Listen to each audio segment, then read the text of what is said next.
இதன் மூலம் கொண்டு வந்திருக்கிறோம். இப்பொழுது உள்துறை அமைச்சர். Sir, thank you very much, sir. நிதியமைச்சர். I thank all the members who have spoken today. நான் அனைத்து உறுப்பினர்களுக்கும் நன்றியை தெரிவித்துக் கொள்கிறேன். Of bilateral netting, the government is bringing a bill on bilateral netting of qualified financial contractors. தகுதியான பொருளாதார ஒப்பந்ததாரர்களை இணைக்கும் இந்த தீர்மானத்திற்கு நீங்கள் உங்கள் கருத்துக்களை கூறியிருக்கிறீர்கள். அதற்கு நான் என் நன்றியை தெரிவித்துக் கொள்கிறேன். இதன் மூலம் நாட்டில் ஒரு திடமான பொருளாதார வளர்ச்சி ஏற்படும்.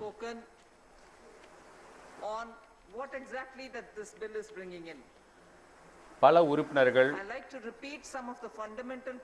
இந்த சீர்திருத்தம் என்ன முன்னேற்றங்களை கொடுக்கும் என்பதை பற்றி விரிவாக பேசினார்கள்.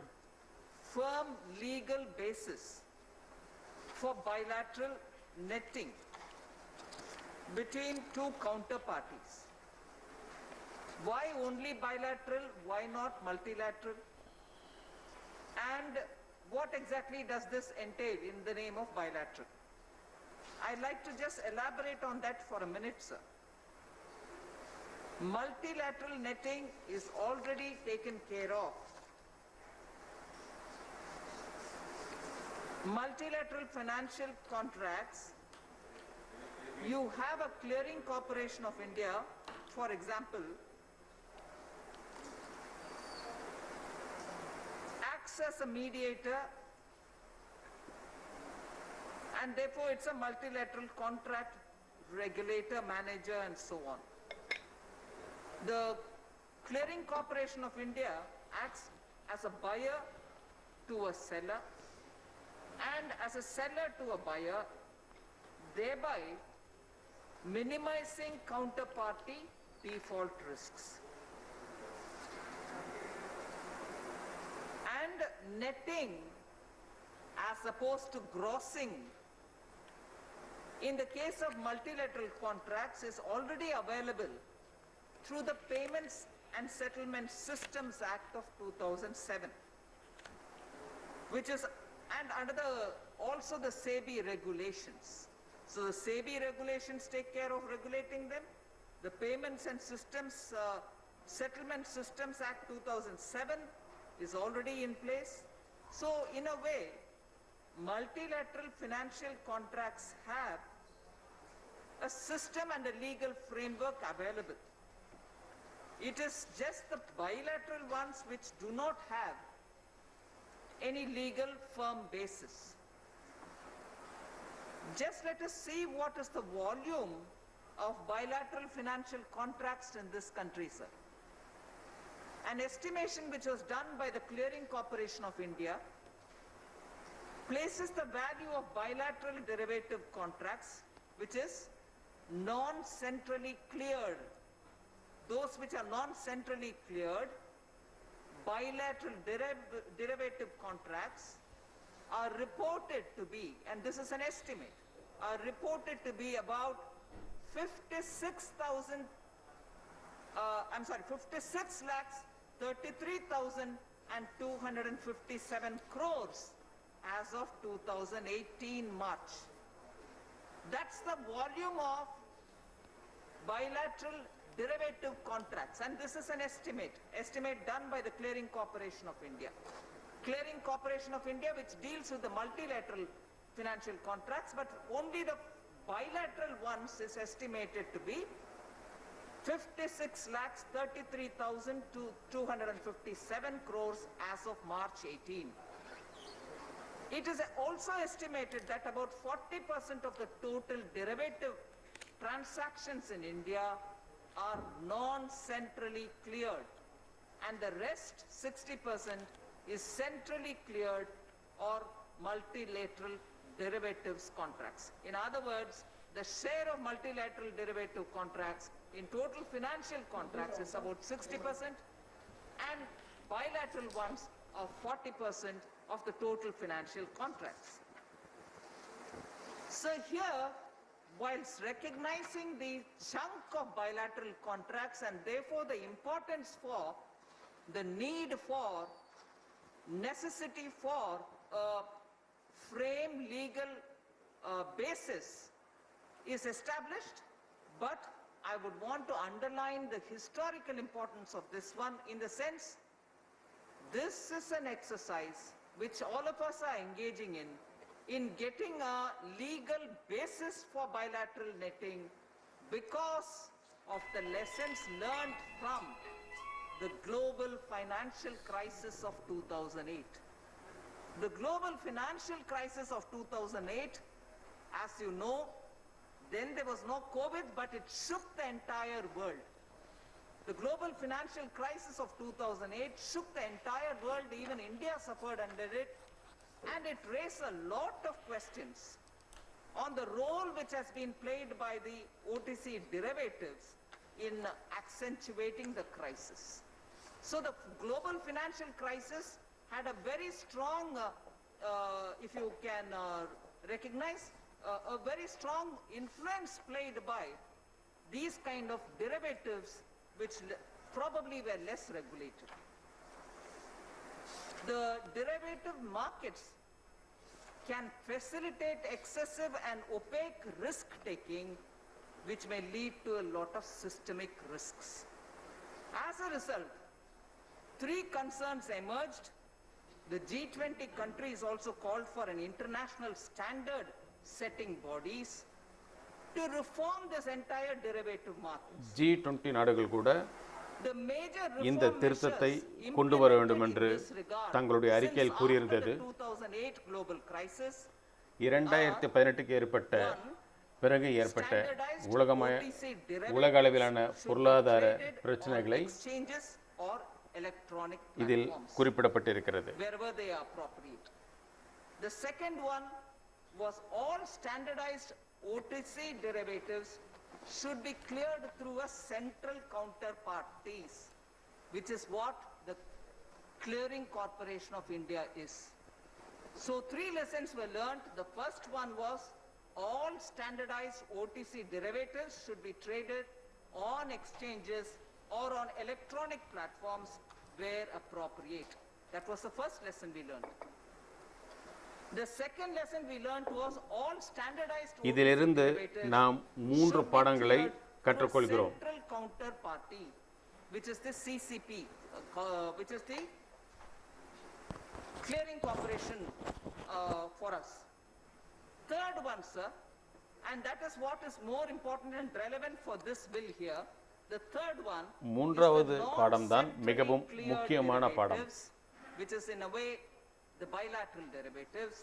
The non-centrally cleared derivatives should be subjected to higher capital requirements.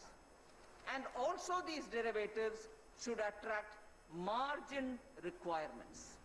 So this meant banks had to keep a higher margin locked up just to meet the risk of such exchanges which வங்கிகள் are not centrally மிக cleared. திறமையாக So for those இந்த derivative பிரச்சனையிலிருந்து exchanges which are விடுபடுவதற்குண்டான not getting centrally வழிமுறைகளை cleared, கண்டுபிடித்து banks ended அதற்கு up ஒரு keeping more money to meet the risk in a locked up kind of a format, தடை and then மற்றும் that money பாதுகாப்பை which is kept உறுதி locked செய்ய up, வேண்டும். which was ballooning, was not even available for lending and other activities of the bank.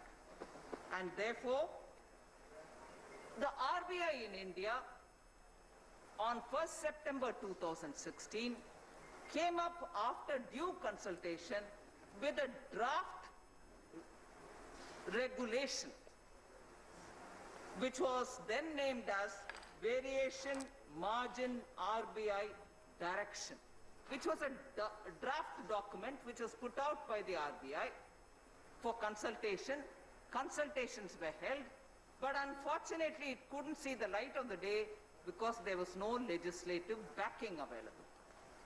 Since after 2016, again the RBI has now come up sometime on the 7th of September 2020 with another draft of such a regulation which can regulate all the bilateral netting matters, and that also is awaiting a legislative backing. And today we are discussing on the legislative backing just so the lessons learned from the global financial crisis, 3 of them, first 2 have been addressed, the third one இன்று நாம் needs a legislative சட்டப்பூர்வமான backing, பாதுகாப்பை and கொடுப்பது therefore பற்றி today basic if we கொண்டிருக்கிறோம். pass it, that legislative உலகளவிலும் backing can be provided, இப்படிப்பட்ட and therefore சீர்திருத்தங்களை, then it can help us இப்படிப்பட்ட to save quite a few பாதுகாப்புகளை money, which otherwise the banks are அறிவுறுத்தியிருக்கிறது. expected to keep in a locked up mode, and therefore to that extent credit capital remains unutilized or it remains denied. Just to give you an idea, sir, now after passing the bill, we went back to assess, in case the act was available earlier, how much of money would have been available with the banks for onward lending without getting locked up in an unproductive way in the name of keeping it for the gross system with which netting is done and not margin system in which it should be done. If only this law was available even in 2017, 42,194 crores would have been available with the banks for credit onward lending.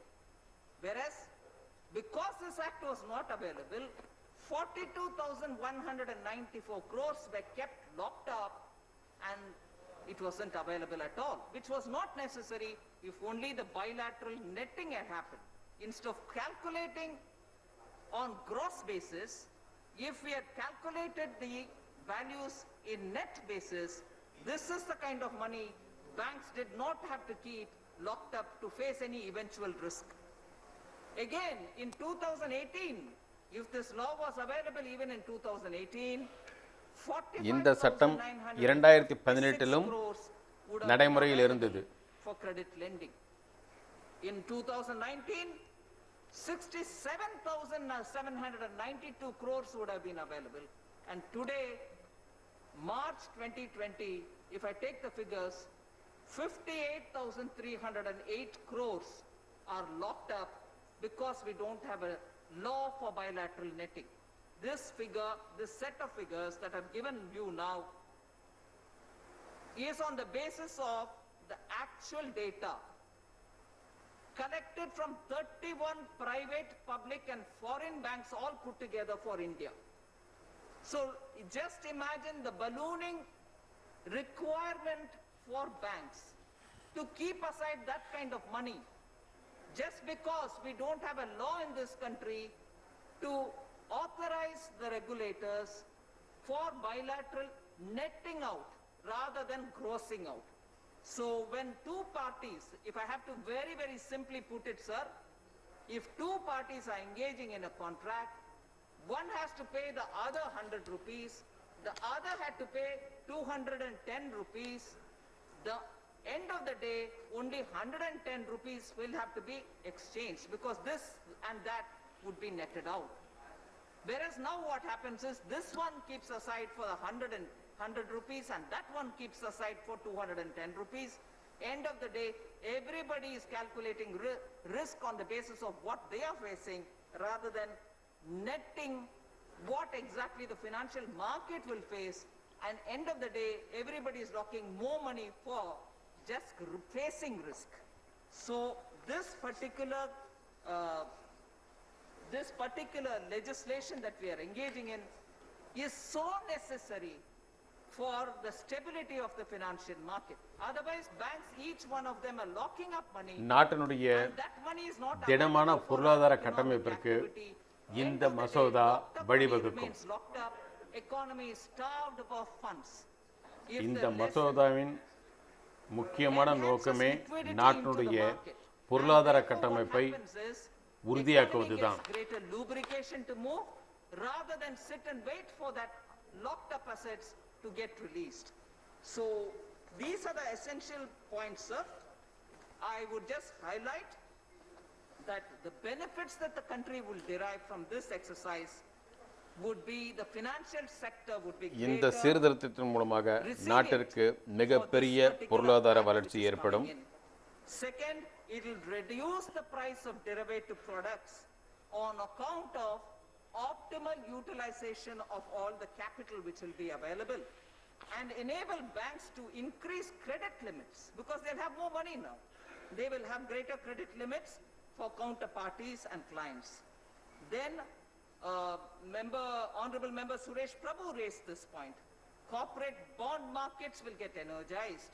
India is in the process of, in fact, Suresh Prabhuji asks for a roadmap, which in a way I have mentioned during my budget speech. So corporate bond markets will be greatly energized because Suresh இதற்குண்டான ஒரு சரியான பாதையை காண்பிக்கும்படி கேட்டிருந்தார். இதை நான் ஏற்கனவே இந்த மசோதாவை அறிமுகப்படுத்தும் பொழுது கூறியிருந்தேன். Exits also will be having better recovery.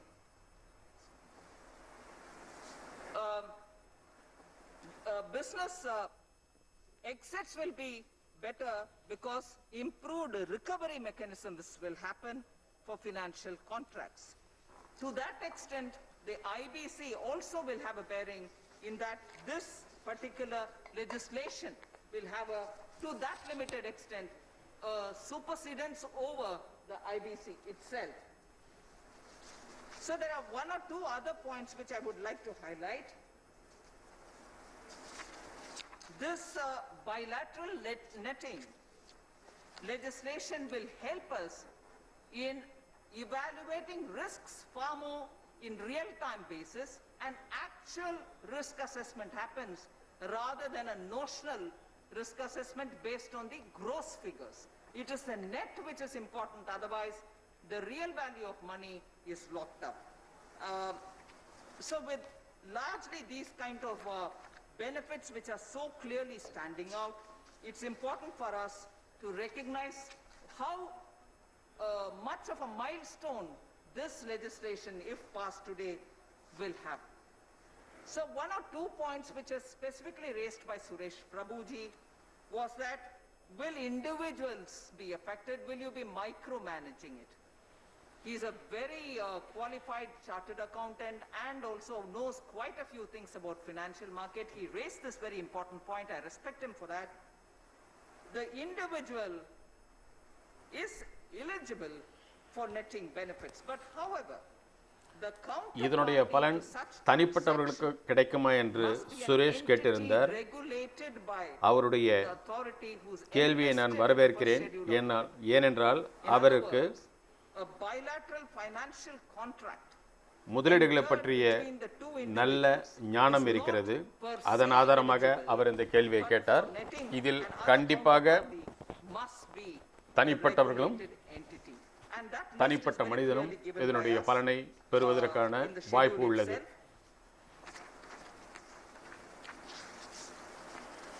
So what kind of things are covered under this bill and what are not covered? With that I will conclude. இந்த தீர்மானத்தின் மூலமாக எந்தெந்த பகுதிகள் கணக்கில் கொள்ளப்படும், எவை கணக்கில் கொள்ளப்படாது என்பதையும் நான் தெரிவிக்க கடமைப்பட்டிருக்கிறேன். This bill will empower financial regulators, that is RBI, SEBI, IRDAI, PFRDA, which is the Provident Fund Regulatory, IFSC, all authorities who we mentioned in the Schedule 1 of this Act. They will be notifying the contract under its purview as qualified financial contractor. So typically, the types of trades that are negotiated bilaterally, which will get included here, are swaps, forwards, and certain complex options. So some of the contracts which are going to get covered under the bill are cross-currency or interest rate swaps or commodity swaps. Spot, future, or forward foreign exchange transaction gets covered here. Currency or interest rate future or option gets covered here. Credit derivatives such as the credit default swap gets covered here. Very important in today's global strategy and economy. commodity derivatives such as electricity derivatives, oil derivatives, coal derivatives, or gas derivatives get also covered. So with this just one bullet which I'm telling you, commodity derivatives such as electricity derivatives, oil derivatives, coal derivatives, or gas derivatives, you can immediately imagine what are the kind of transactions which are going to get covered because of this legislation that this House is choosing to consider today. This bill, if passed, will have a very big bearing on the financial stability of India, and we'll have a buoyant bond market, as a result of which businesses will have greater affordable resources, and therefore I would strongly recommend that this House consider passing this bill, and I thank you for the support extended, sir.